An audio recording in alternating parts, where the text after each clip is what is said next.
Acast powers the world's best podcasts. Here's a show that we recommend. This season on The Dream. Supplies are being provided by nurses who run out in the middle of the night and purchase diapers, but the hospital is still charging as if they still have these items. We are digging into every topic we've ever wanted to cover on this show. It's a spinning plate analogy. The second that you stop spinning those plates, that crashes. So you can never stop working. The Dream Season 4 comes at you weekly starting Monday, January 20th. Acast helps creators launch, grow, and monetize their podcasts everywhere. Acast.com.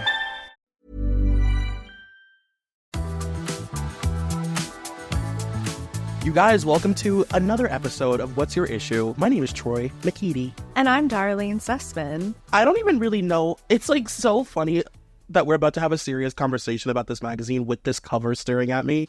I will be the one to take this on. This was my idea. I'm crazy for this one. I know. But it's fun. First of all, I guess we should say Happy Halloween to all those who celebrate the dark holiday. The dark arts. You're one of us. You're one of the girls. Ask me the question, Troy. Dara. And I'm really asking this time, what's your issue? Honestly, something deep and dark must have happened to me in my childhood, because this week's issue is the inaugural premiere issue of Girls and Corpses magazine from February 2007. Sorry?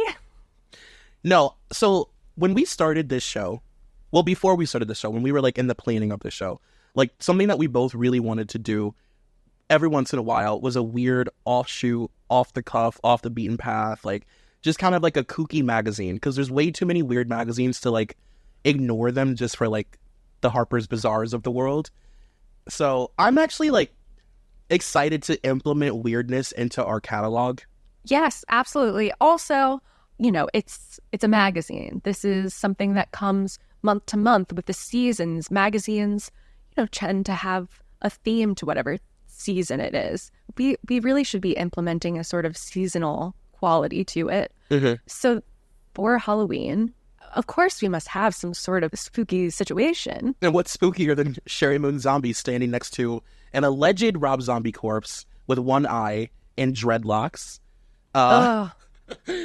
This is wild. I will be honest, I've never flipped through...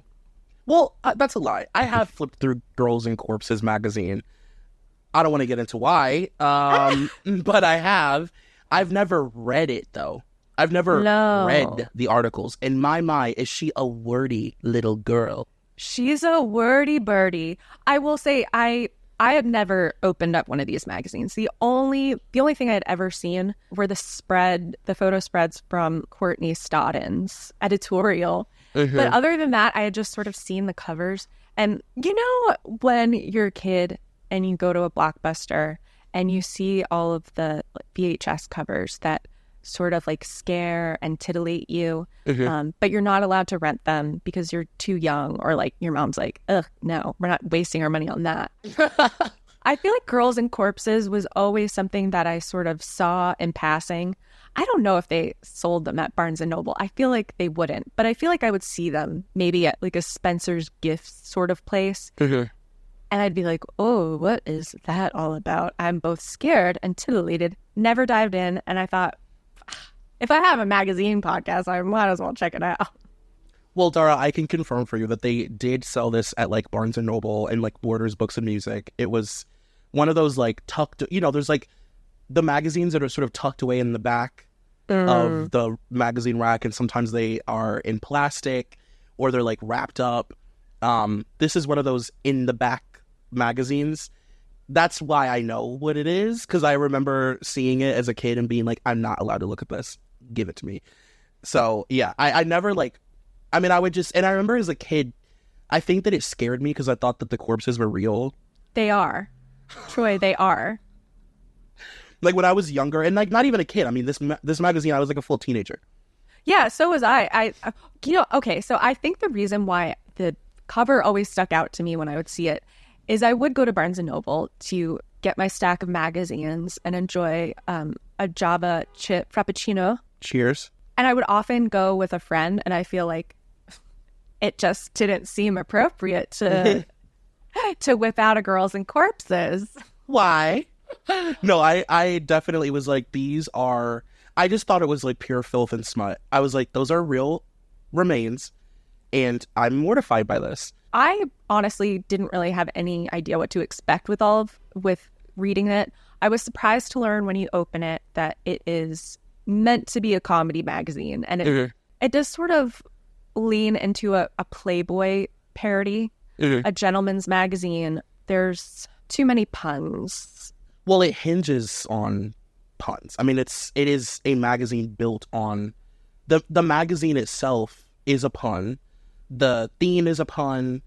Every ad is a pun for like real product. And yeah, like you said, this whole thing is a parody of Playboy. So it's a lot of like, you know, girls in bikinis with like their tongues out, like doing Playboy poses, but they're like licking a corpse. Reading into it, so all the corpses are real. And so trigger warning, if you don't like implied necrophilia, then maybe skip this one, but we won't get too deep into that. But the corpses are all apparently donated, usually from China. They're all male corpses. There are no female corpses. And all the models, except for like some of the cover models, are adult film stars. And the reason for that being the guy, the dead editor-in-chief, the reason for that, he says, is adult actresses are sort of, I guess, more up for doing more hardcore things, but they're not actually nude. They're just sort of chilling with a corpse. I mean, listen, I know that I don't want to get into this, but this is very necrophilia forward. For sure. The whole thing is very, you know, like Rob Zombie and his wife who is on the cover. It's very like Halloween people. Before there was spooky season and it was like cool to be a Halloween person. These were the people who were making Halloween their personality. And it was more like horror and death. Yeah. Necrophilia forward, death forward. There's an interview with an embalmer. So it's weird. It is really weird. Well, I didn't know that the bodies were real. Oh, yeah. I mean, I had a feeling because you can't make fake bones look like this. Like, they look so fucking real because they are. So, yeah, I didn't know until this day that all of the licking of corpses and diddling them and laying poolside with them and playing golf with them and all of that, little girl sitting on daddy's lap and all that, they're all real bodies. Okay.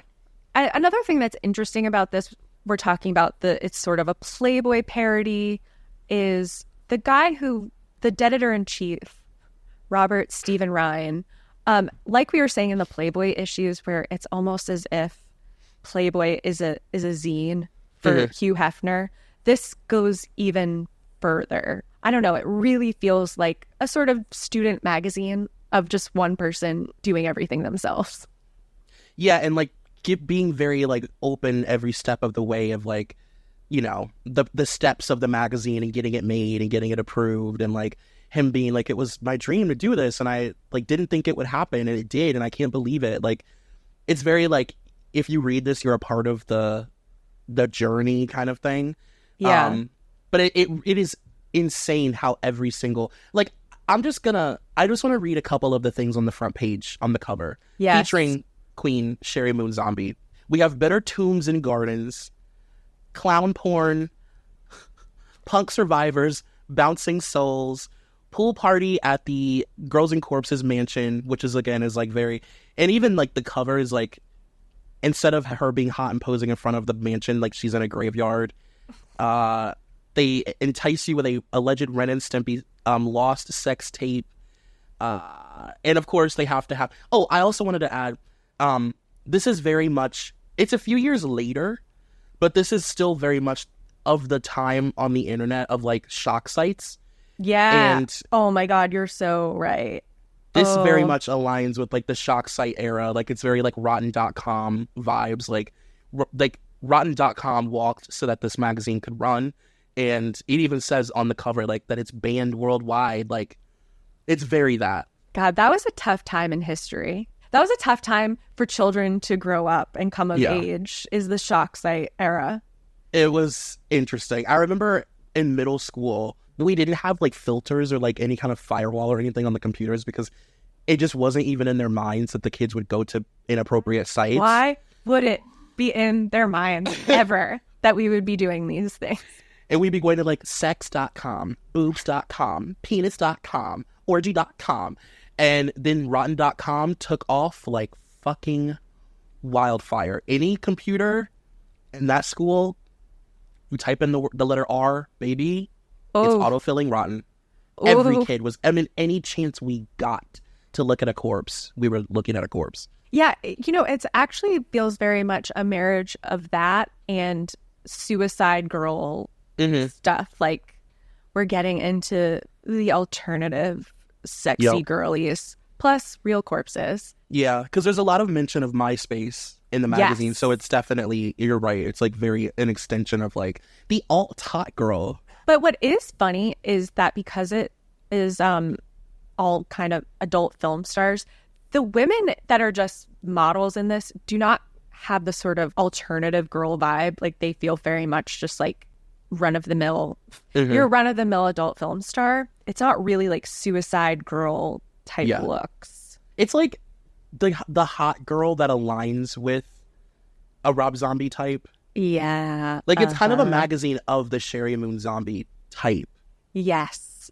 Oh, yeah. And when you get to her cover story, and its story is quite generous. Interview is quite generous.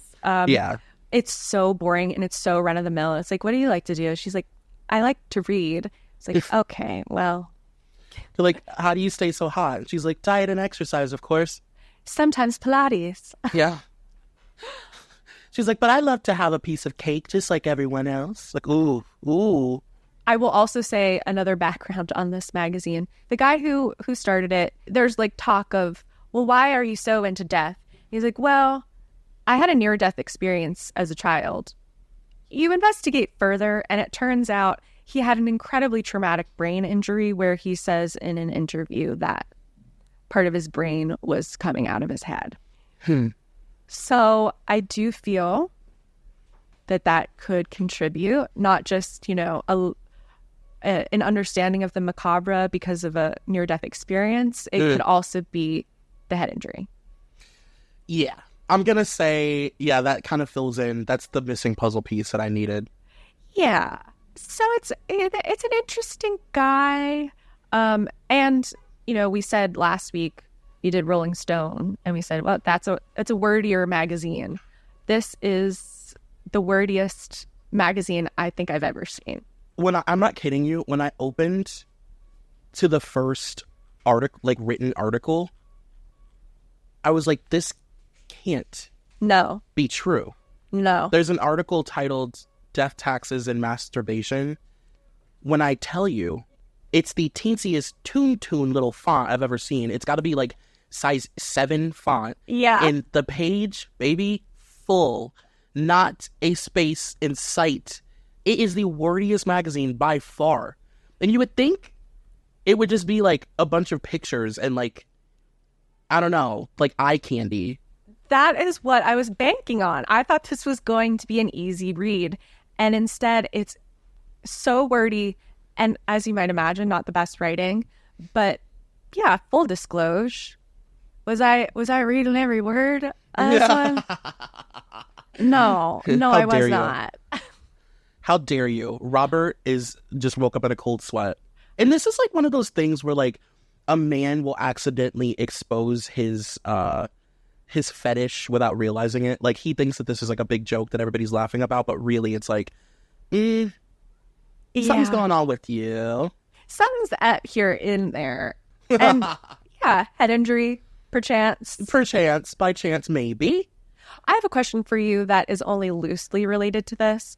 Okay. Do you, off the top of your head, know or can you surmise Phaedra Park's interest in the embalming arts? Do you feel like she purely came from maybe money and opportunity, or do you think there is a screw I won't say loose, but maybe rusted? I would say that there's a mix. It's an almost perfect mix of both. It's a screw loose, and Phaedra will never pass up the opportunity to make a coin. And like, also, it's like to have an opportunity to be really theatrical. That's such a great point. The theatrics and the peacocking and carrying on of it all. How could one pass it up? Simply cannot. How could a former equestrian pass up the opportunity? Shall we do some letters to the editors? Yes. And Troy, we have a couple letters to us. Oh, I'm so excited. And they were left as 5-star reviews. Well, thank love you. That. Thank you. We love that so much. And remember, everybody, you can be critical of us if you have something to say, like, hey, I didn't like your stance on this article. As long as you give us 5 stars, you can say whatever you want. Yes. Yeah. You can do whatever, but you got to pay us. You got to pay up, okay? Got to pay up first. Leave the money on the nightstand and get the hell out of here. Dear Troy and Dara, not only do you have amazing chemistry as hosts, you deliver comedic gold without even trying. This podcast has become a cozy, nostalgic, and fun escape to the bleakness of the world we live in. As a former magazine addict, you've reminded me of simpler times, and I now know that I'm not the only person that would read a magazine back to front and or several times over in different manners. I miss those days of getting a new copy of Vogue, Star Magazine, Blender, etc., and that dopamine rush you'd get as you soak in all the details of a brand new glossy cover. I wish I kept all my old magazines now. Oh, one more thing. Troy, please continue to pepper in quotes from Spice World. Manta rays, am I right? Love this podcast and love you both. Thank you. That was so sweet. That was a true gem. And then we have another one here. Dear, what's your issue? Your last episode on Rolling Stone and Jessica Simpson was perfection. Like you, I could not stand people that made John Mayer their whole personality. And Troy is a queen for bringing up Gavin DeGraw. That's someone I got behind. Jessica Simpson always got the short end of the stick, and you did her justice on this episode. Would love you two to do more episodes covering Rolling Stone magazine. Love, Stuck in 2008. Well, that was also very sweet. Yes. Oh my God, we love you guys. So sweet. One thing you can guarantee about me is that every once in a while, I'm prone to bring up Gavin DeGraw. It's like, as sure as we are that the sun will set, honey, I'm going to bring up Gavin DeGraw, mama. You can set your clock to that. Yeah. For a chemical party. All right. Letters to the Deaditor. Lord on page Jesus. 13. Now, this is really interesting. You might ask, how could there be why do I can only say letters to the editor? How could there be letters when this is the first issue of the magazine? Apparently they had a website for years before that, so I'm guessing that's where they were collected from. But this one says, from Christ the Light Cathedral, you are completely sick. I hope you and your corpses rot in hell. Signed, a parent with a daughter who will never read crap like yours. So there's that. It's to the point. This is another good one. Girls and Corpses has to be the coolest zine I've ever seen. Fucking genius. I tell you, genius. Kudos on the excellent interview with the hottest girl who rolls with the corpses, Sheri Moon Zombie. Girls and Corpses rocks. And he said, we are very lucky to get Sheri, who shares our dark humor and was a dream to work with in the cemetery. Rob dropped by the chute to watch. We had a blast. Another one says, my son came to your site. He didn't know how to handle what he was seeing. His fragile 11-year-old mind is completely warped now, and he will need therapy. He also threw up over our $100 wireless keyboard. Who do I talk to about lawsuits, insurance, and payment? Let's try and settle this matter painlessly. And he replies, Your extortion money is in a green bag on the middle lane of the 405 freeway. There's nothing more extreme on Girls and Corpses than CSI or much of network television. We feature no nudity, though I imagine if you check what else your son is looking at on the internet, you'll come up with the bestiality bondage. You'll come up with bestiality bondage.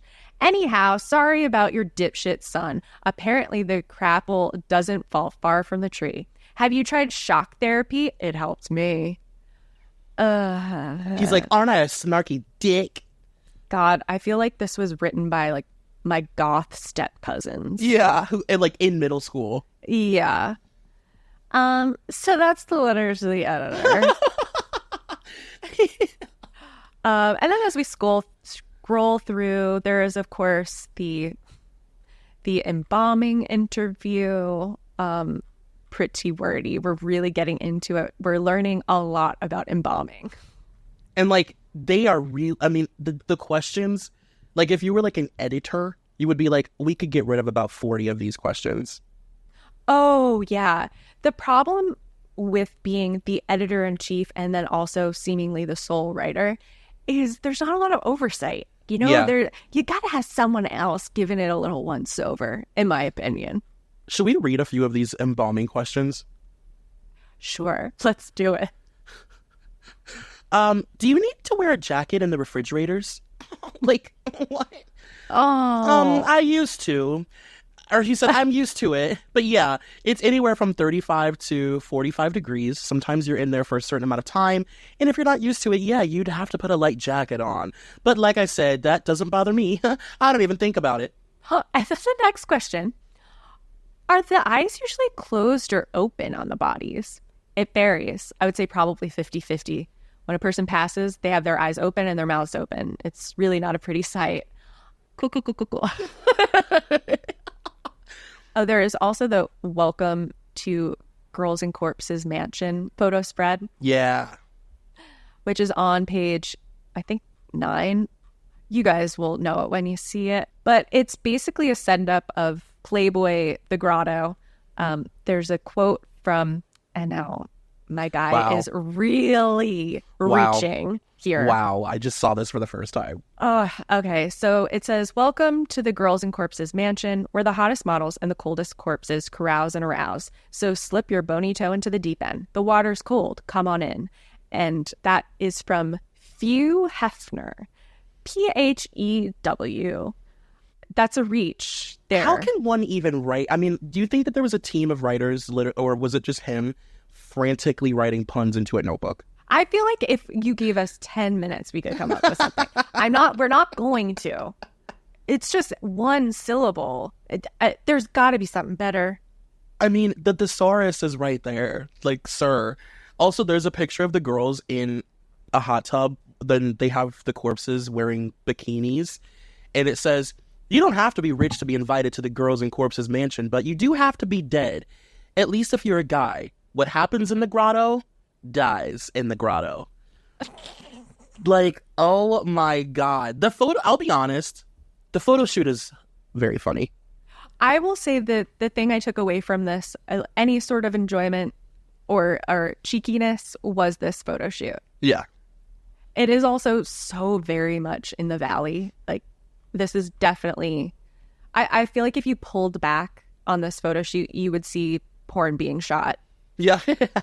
Yeah, and then there's also a corpse on a inflatable shark. That's my favorite. It says, row, row, row your corpse. Oh God. Jesus, Lord have mercy, Christ. I have to be honest, my favorite picture, there's one of a girl laying at the end of a slide, and then there's a corpse wearing board shorts laying on her. The corpses dressed up is so inappropriate and so wild. You know, I will also say that I wish in that interview there had been some discussion of actually just getting into the nuts and bolts of doing photo shoots with these corpses and what that's like, instead of just embalming 101. Because my question for this spread is like, what happens when you get a corpse wet? Can we talk about it? To a degree, I asked myself, would you prefer the dry corpse or being in the water with the corpse? Because at least it's like, but then I'm guessing there's a slime factor. There's a definite slime factor. Oh my fucking god, it's all I'm thinking about. Like, and they are groping these corpses. Like, these girls are all over these bodies. And my thought is also, like, imagine donating your body and then finding out that you ended up in, I guess you wouldn't find out, but, like, you end up in fucking Corpse and Babes magazine or whatever, and, like, you're, like, in a photo shoot with a bikini on. And in some ways, I think that could actually be a cool... Yeah. A nice send-off to the afterlife. Yeah, but I do feel as though there are some people who would be quite upset about it. Apparently their families sign off, but, like, who can trust a person's family to Right. do the right thing here? 1000%. And, like, I've read things about people signing off. Like, people that donate their bodies, they just end up in very strange places. Like, they end up in really weird places doing weird things. I just have a feeling that if a family had the option of, like, their dead patriarch not being in a bikini on corpse girls and corpses.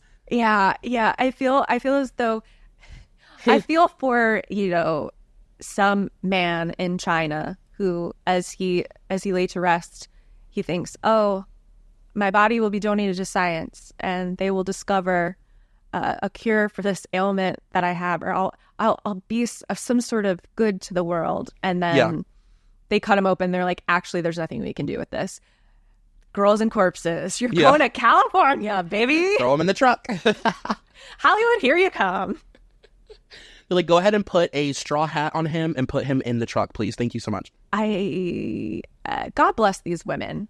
I will say I think it was maybe in another interview with him that I read. He talks about how they're adult film stars, and he says, well, we don't have them nude, which I think they really enjoy. They just get to, do a fun, creative photo shoot, but they don't have to take their clothes off. And I'm like, good sir. I feel as though perhaps they're quite comfortable at this point with the nudity. Yeah. I don't know if trading it in for corpses is the relief that you think it is. Yeah, like swimming with a dead body and then having to lick its teeth sensually. That would probably be the tougher part for a girl that does porn for a living. Yeah. That's her job. She clocks in, clocks out. She knows what she's doing. Right. They're like, we're not creepy guys. Our girls wear bikinis and tight little pajamas in these photo shoots. They're well taken care of. Oh. Now on to the cover story, which is on page 32. Another really weird setup for a cover shoot, or just like the layout of this is very strange. Mm-hmm. There's like a credit. What is it? It says, Sheri Moon Zombie teams again with director husband Rob Zombie for a new version of the classic horror flick Halloween. Only this time they're trailer trash. And it just puts the credits of this upcoming movie. Well, you can tell that promotion was like a big part of why she agreed to do this. Yeah, definitely. And even now, like Rob Zombie still posts on his Instagram, like when Halloween is playing on like TNT. Like they're like really, really into promoting their shit. And she also promotes her clothing line a lot, Total Skull, in this interview. So I feel like it must have been a big stipulation. Like, it really needs to be clear, when Halloween is coming out and who's in it, Yeah. So they talked to Sheri Moon and, like, a sampling of questions. Did you grow up on the East Coast? I did. Period. Great. Awesome. I will say, like, the interesting thing, I guess, about this interview was that I definitely think that there's a perception of Sheri Moon Zombie that is, like, not right. Like, of, like, what guys probably fetishize about her. And it's, like, she's really, like, not interested in Hollywood, like, whatsoever. Like, I would almost say she doesn't even consider herself an actor. I think she just is, like, the muse of her husband. And they're very anti-Hollywood. They're very anti-Hollywood, and they're also, deep down, not so deep, actually. They're kind of wearing it on their sleeve. They're so straight and just, like, heteronormative in the sense of, they're like, we do everything together, and we love it, which, I mean, it's very sweet, but it's quite surprising how they just do everything together. Now, what are your thoughts on Rob Zombie's movies, his writing, his directing? Do you like his Halloweens? Like, do you have a favorite of his franchise? You know, what's your vibe? I guess going back to my my interest in titillation and fear of Girls and Corpses magazine also harkens back to one of his movies. I can't remember if it's House of a Thousand Corpses or The Devil's Rejects. I think it might be Devil's Rejects. And he would do sort of the interstitial bumpers between some scenes where it would just sort of be music and like scary imagery. Yeah. And I remember being in high school and being high. I know, you guys. Excuse me? Watching it, and there's a moment where just like a nude woman is like in bed with corpses and they're covering her boobs, and I was like, oh my fucking God. Whoa.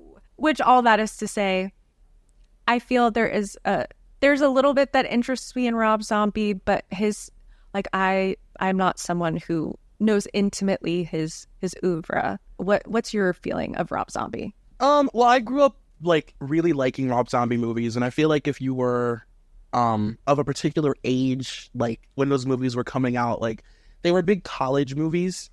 Yeah. Like Devil's Rejects and like House of a Thousand Corpses specifically were just like such college films to me. Yeah. I definitely think that it's his best work.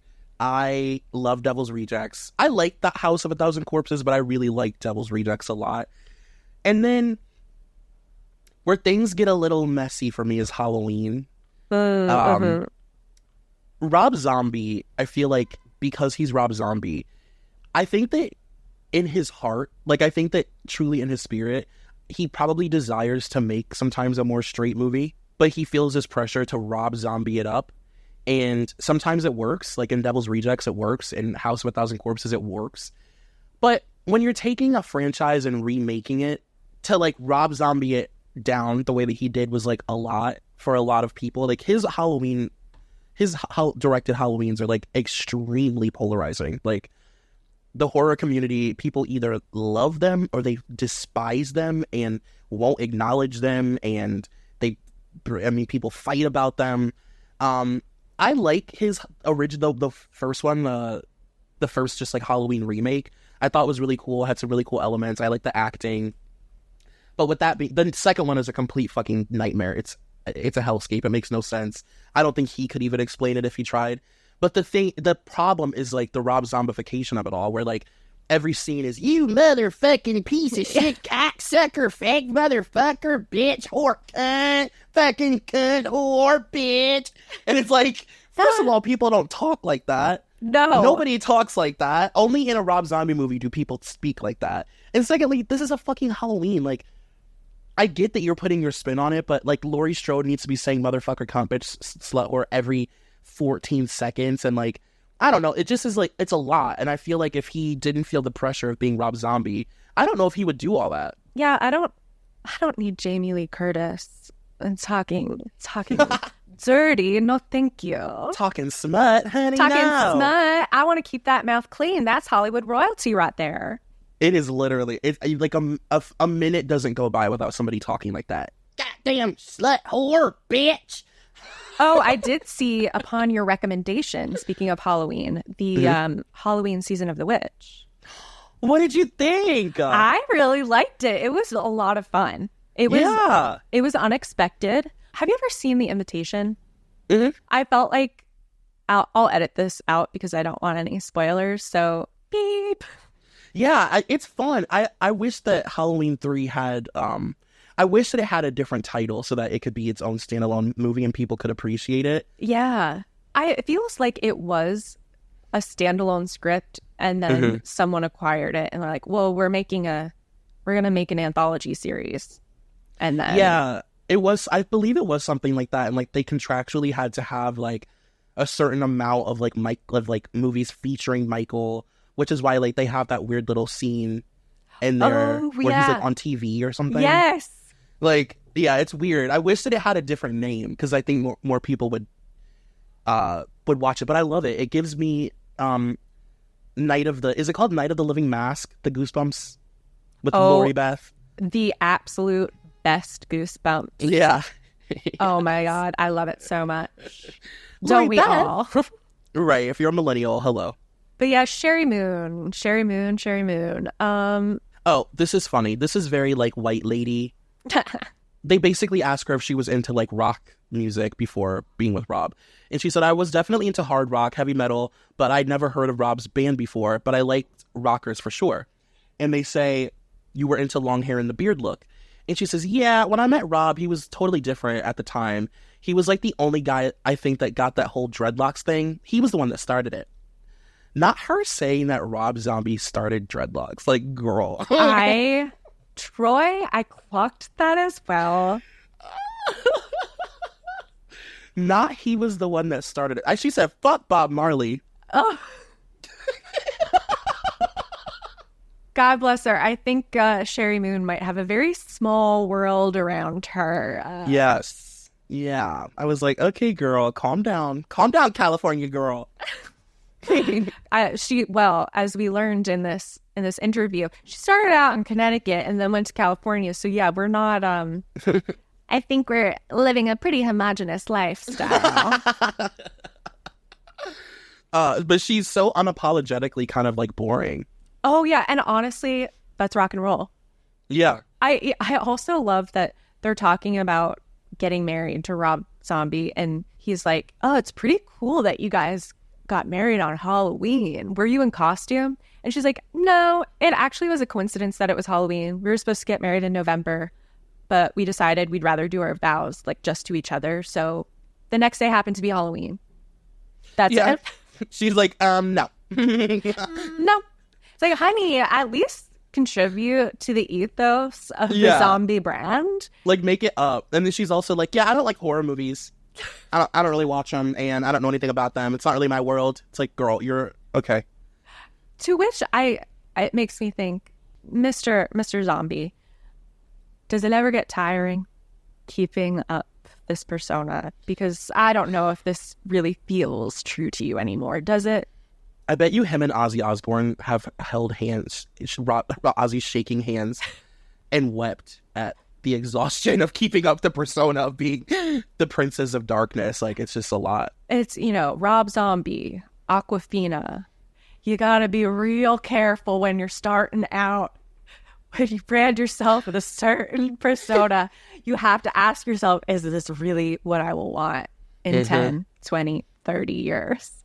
I mean, as the creator of dreads, it's like you have to think, will I want to be known for my dreads in 10 years? And then there's also a funny part, too, where they're like, are groupies a problem with you and Rob? And she's like, nope, never a problem. She's like, yeah, I mean, they're definitely groupies, but it doesn't bother me, and we communicate, so. It's like, okay. Okay. Also, her line, Total Skull, it's sold at Hot Topic. It couldn't be more, like, you could absolutely wear this to school with a tie over it from your dad's closet. Yeah. Like, I am a punk. Yeah. And they ask, who's your clientele? The Total Skull customer is a rocking guy or a rocking girl into music and a cool scene. It's like, first of all, the use of the word rockin' twice in one sentence is already so offensive.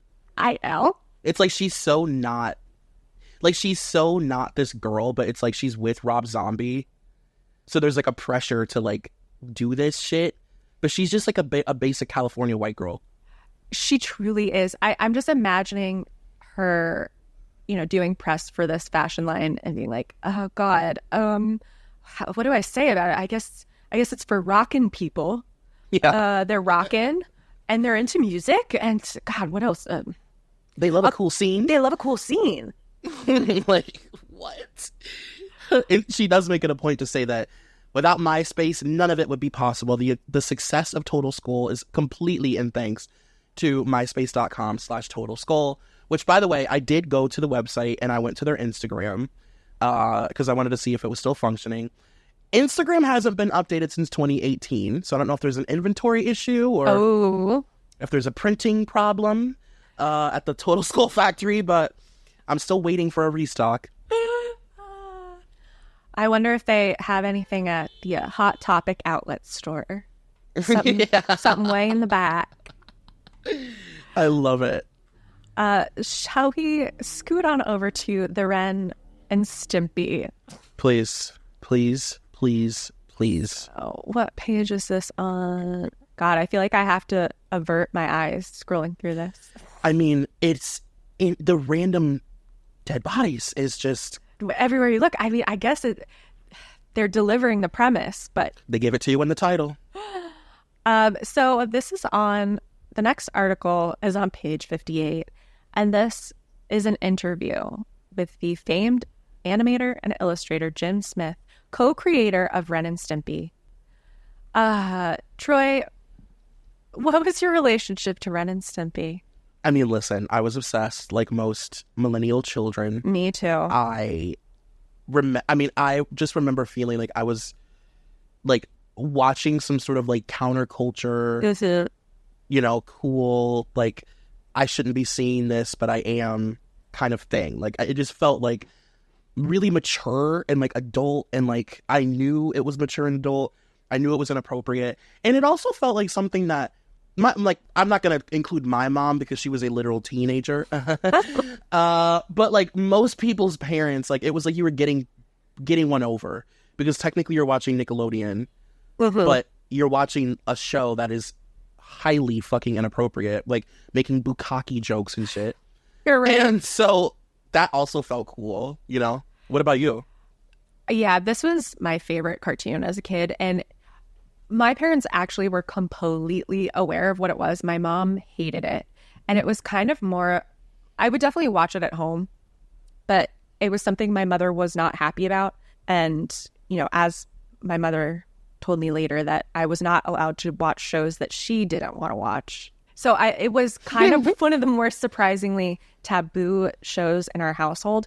But I had complete free reign when we would go to my dad's brother's house. Also known as my uncle. Yeah. And my two cousins, both girls, but they were very into it, and they were more like teenager, preteen.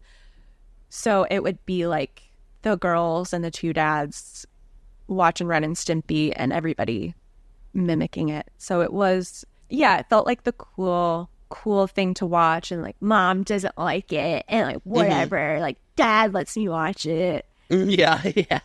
And I feel like I was friends with a bunch of dweebs, God bless them, who were not into such things, or their moms like were very against it. So it did feel like the cool older cartoon. Yeah, and like even knowing that it started off on MTV, because I also loved MTV animation as a kid. Oh, come on. You know, like Daria and like Eon Flux. Like Eon Flux was like watching anime porn. I mean, I would literally be like, their tongue fucking, this is crazy. So knowing that Ren and Stimpy started on MTV and then was moved to Nickelodeon also felt really cool. It was like, this is for like people that would go in the real world, and now I'm watching this. I'll grow up to be just like one of them. Yeah, I'm just like Irene. Oh, Irene, that lady. I still watch that slap sometimes. Sometimes you just need a hit. Sometimes you just need a hit. I'm like, I bet me and Susie are watching this from other parts of the country right now. Oh, God. What did you think of this interview? Okay, so when I started reading it, I literally was like, oh, this must be a parody interview. Yeah. It took me a very long time to figure out that it was real. Yeah. It is shocking. For instance, question 1. So, ellipsis. Jim, ellipsis. This is why we need an editor. We don't need so and 2 ellipsises. So, Jim, when did you get out of prison? And he replies, soon after I had a reach around from your mom, my cellmate. What kind of freak-ass question is that? Like, when did you ever stop buggering your grandmother? Fuck. Oh, God. When I did realize that this was a real interview, I said to myself, okay, yeah, this feels like the person who maybe created Ren and Stimpy. The world needs to know, are Ren and Stimpy gay? One need only to look at the new series of Ren and Stimpy produced for Spike TV to know the answer is a resounding fuck if I know. Actually, there is one episode called Stimpy Gets Pregnant, and they do lots of pregnant type humor with abortion humor thrown in. There was even reference to a coat hanger. Whoa. It's like, oh, you're so edgy, oh my god. Coat hanger, man. An abortion joke. Whoa. Also, I feel like it's probably important to note that even he is mentioned in this article, but this is not John. I believe his last name was pronounced Crifalsi. Oh. Crickfalsi. So John is like the one that you probably know from the BuzzFeed expose from 2018. Yes. About him being just a tyrant, an evil, like just absolutely disturbed individual, and also a pedophile and a rapist. He was like hiring teenage girls to work under him and do animation with him, literally like 13-year-old girls, and had open relationships with them, was fully dating a 13-year-old named Robin. I believe her last name was pronounced Beard or Byard. I mean, it's just, the signs were always there. We chose to ignore it, but he is mentioned in this article as well. God, Nickelodeon truly should have been put out of business. Seriously. It's just brand-wise. There's no trust left for you people. Look what you have done. I also love, why do animators look like dweebs who never see the sunlight or weigh like 800 pounds? Nothing personal. And he says, none taken. I admit, it's a peculiar phenomenon that's related to the average diet of the animation dweeb, which consists of Cheetos, Hot Pockets, and orange soda water. Also, they have an acute tendency to acne. I used to have acne that would give Jesus constipation. What? Like, just trying every moment to find a moment to be like edgy. It's like so, it just gives the ick. God, and then this picture on page 60 where he is like posing with a corpse and he's just like making a face. Yeah. You're so right. It's just any moment to try and be funny. This sort of age group of men, especially, I feel, are the ones who are the most angry about inclusivity in Hollywood, where it's like, I'm losing my job to like women and gay people and black people. I would, as if they would still be hired today. It's like, no, you had a great run and you had no business working anyway. You're not funny. Right. You're not a funny person, actually. You got extremely lucky. And like you like lucky that you found an outlet that you're able to harness your not funniness into, and somehow it like resonates and translates as funny, but you yourself, you're not funny. Not funny at all. And it just worked out for you so beautifully that for a moment in time, they were allowing children's programming to include the smut that you were creating, which would never happen today. So take your residuals and ride off into the sunset. I'll be honest, Ren and Stimpy was like a sad one to get older and realize that like it's just written by creeps. Yeah. Like, to think that his writing partner, the guy who also helped create this show, is just fully dating a 13-year-old, and she's working for the production company, animating and being the in-house girlfriend around a bunch of adults that were just like, yeah, that's chill. It's so horrifying. And, you know, I mentioned earlier, Courtney Stodden did an issue of Girls and Corpses. And actually hers was the first nude spread, which don't you just love to see. But in the Vice article I sent you, they were interviewing the editor-in-chief, and he was talking about that shoot and everything. And he said that Courtney's mom was there, and she was like asking her to do even crazier things than I was. It's like, what is going on? How is it possible that all of this shit just happens in plain sight? It's so absolutely fucking insane. It is so crazy. And it just makes you realize that, like, the reason that a lot of people in Hollywood like stay quiet when something like, for example, Diddy happens is because like they all date kids. Yeah. And they're also used to seeing their friends date kids, like people like Eddie Murphy showing up to parties with like a child, and everybody's just like, all right, like, yeah. It's just like so normal. It's insane. It's just a fact of the biz now, and it just can never be shocking. But I remember when Courtney Stodden came around, 16-year-old, whose mother signed off on her marrying a Z-list actor. Disgusting man. It was shocking then. Now, to me, it's like that's just par for the course. You watched the mother-daughter experiment, right? Yes. Oh, God, I haven't thought about that in years. I'm just going to say, I'm not going to take credit, but I have been talking about it a lot recently, like the past year. And all of a sudden, it was one of the featured shows on Hulu. Now listen. Oh, no. Now listen. Because Lifetime tried to, for whatever reason, I don't know what kind of contract issues or whatever, but they tried to bury that show. Like, they didn't give it a second season. They barely promoted it. And it didn't even have a finale. Like, it didn't air originally. I don't know what happened with that show.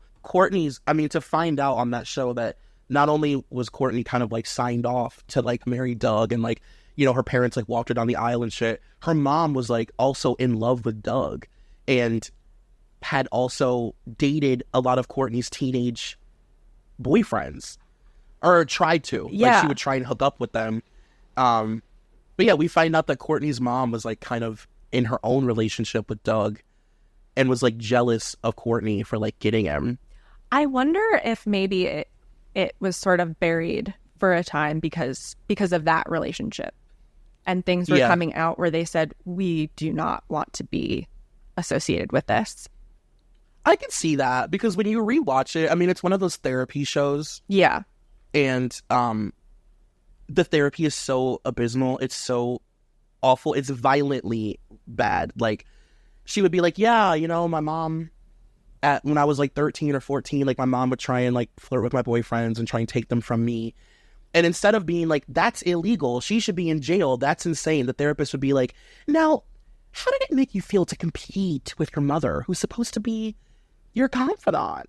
And it's like, she just said that her mom was trying to fuck kids. What are you talking about? Oh my God. Wow. I have to rewatch this because I remember this. And wasn't Courtney kind of, it seemed like maybe she was on drugs or something in the filming.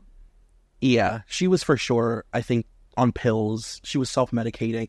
It was like her Marilyn Monroe era. Like she went through this era of like wanting to cover up and like being a pinup, and she was wearing like, cardigan sets and red lip, and like she had the Marilyn hair. She was like going through a weird phase, and it's just a great show. Like Kim Richards is on it with her daughter, and Shar Jackson is on it with Kevin Federline's daughter, who was like the one that Britney was photographed a lot with when she was a little girl. Oh my God. It's a crazy show. Natalie Nunn. I mean, God, it has nothing to do with magazines, but I kind of want to recap it. Listen, actually, let's open this up to the audience. Oh. For like Patreon, yes. Would you guys be interested in us recapping stuff that we watch or we talk about on the show? Or do you want us to just strictly stick to magazines and be pure girls? Because we're down to be dirty or pure girls. Whatever you want, you guys are paying. So leave the money on the bedside and we'll give you what you want. Wait, what does Cosmo say? Like, a good girl only recaps what she's supposed to. A nasty, dirty girl will get down and lick between all his crevices, every naughty nook. Wow. Oh, that's another thing that we really want to do, like video magazine content. So like those nylon photo shoots where like they film it, or like, behind the scenes photo shoots for like Cosmo and Elle and Bazaar and stuff. Those are so fun. Like the video stuff. I love those deeply, deeply, deeply, deeply. Should we talk about some ads? Let's do some ads. They're really silly. Oh, did you also see that Farrah Abraham was Girls and Corpses cover girl? Yes, I did. Actually, Farrah may be the one that introduced me to like celebrities doing it. I think she was the first famous person I knew to do it. A trailblazer. It's the only way she can be described. Okay, now we're going to do ads, and I'm sorry, I apologize in advance. You shouldn't have to hear about this, but I'm already looking at it. Page 7, Lipton's Teabagged. And it's just a girl opening her mouth, and there are 2 Lipton's tea bags shaped like balls over her mouth. And, that's the ad. Twice the flavor in just 1 bag. Lipton's Teabagged. 100% natural nads. It's like, tell me a man came up with this magazine without telling me a man came up with this magazine. Oh, actually, the first ad that they have is it's on the second page, and it just says, "Got corpse." It's 2 gals with a corpse, and they have like an MS Paint mustache of white over their lips, just like a sort of airbrush. I wonder how they got away with these like literal false advertisements. Like they're like not even loose parodies of other companies. No.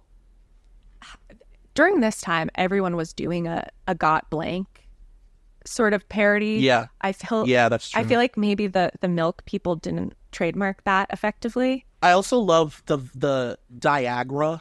Oh, that I enjoy that one. It's on page 12, and at the top it says "Feel alive again," and then it has the corpse saying, "Whoa, that ain't rigor mortis." And it says, "Known side effects may cause life. Consult your mortician before use. Diagra." So yeah, this was our spooky, scary edition. Listen, it doesn't get any scarier than reading a magazine full of literal dead bodies. This was like actually like very interesting, and I'm glad that we did it, because when else am I ever going to read Girls and Corpses? Yeah, I feel like I finally scratched the itch that was there for so long to see what this was about, and I've seen enough. Yeah, I think I'm done for a while.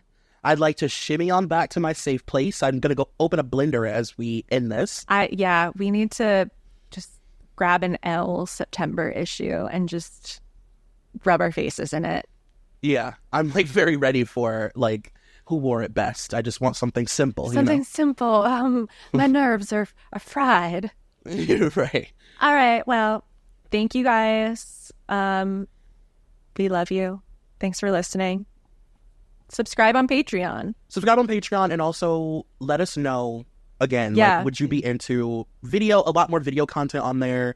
Watch alongs. Mm-hmm. Us like watching nylon photo shoots and stuff, and maybe some reality TV content, maybe some interviews, whatever you want. Like, just let us know what you would be into. Yeah, let us know. We are here for your pleasure. We love you very much. We love you. Bye. Bye.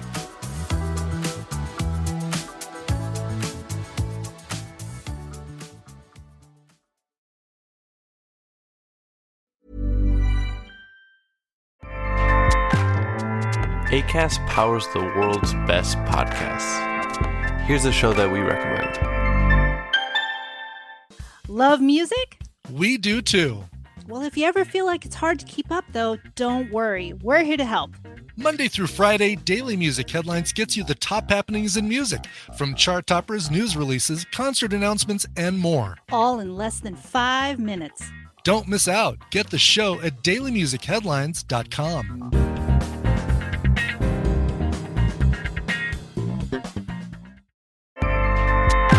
Acast helps creators launch, grow, and monetize their podcasts everywhere. Acast.com.